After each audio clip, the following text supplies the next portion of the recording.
आप सब लोगों को मालूम होगा कि खेसारी लाल यादव एक गाना ले आए हैं जिस गाने का नाम है डोली में गोली मार देम। आप सुने थे गाना डोली में गोली मार देम 1 और डोली में गोली मार देम 2, लेकिन अभी तक ये गाना नहीं सुने हैं डोली में गोली मार देम 3। ओ भाई साहब तो कुछ नहीं सुने हैं।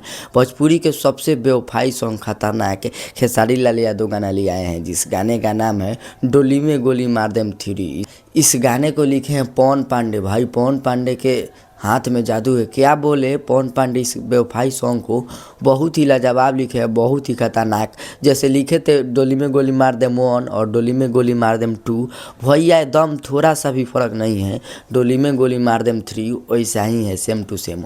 और ये सबसे बेहतर गाना है खेसारी लाल यादव का, सबसे खतरनाक बेवफाई सॉन्ग। तो अभी तक नहीं सुने गाना को तो जाइए यूट्यूब पर खेसारी लाल यादव के गाना सुनिए, गाना बहुत ही अच्छा है। हम तो सुने हैं तो खेसारी लाल यादव के फैन ही बन गए, क्योंकि खेसारी लाल यादव बहुत ही लाजवाब गाना ले आए हैं डोली में गोली मार देम 3 और नए हीरोइन के साथ काम करते हुए नज़र आ रहे हैं। तो देखिए इस गाने में बहुत ही अच्छा फीलिंग है, बहुत ही अच्छा शूटिंग हुआ है और पवन पांडे इस गाने को अच्छी तरह से लिखे हैं और म्यूजिक बनाए हैं आर्य शर्मा ने। भाई क्या बात बोले, आर्य शर्मा खतरनाक म्यूजिक बनाते हैं और खेसारी लाल यादव के बहुत सारा म्यूजिक आर्य शर्मा बनाए हैं और बहुत सारा गाना वायरल किए हैं। तो आप लोग खेसारी फैंस के कट्टर फैंस होंगे तो इस वीडियो में ज़रूर आप लोग कमेंट करेंगे और ऐसे ऐसे वीडियो आपके पास आने के लिए हमारे चैनल को सब्सक्राइब करेंगे।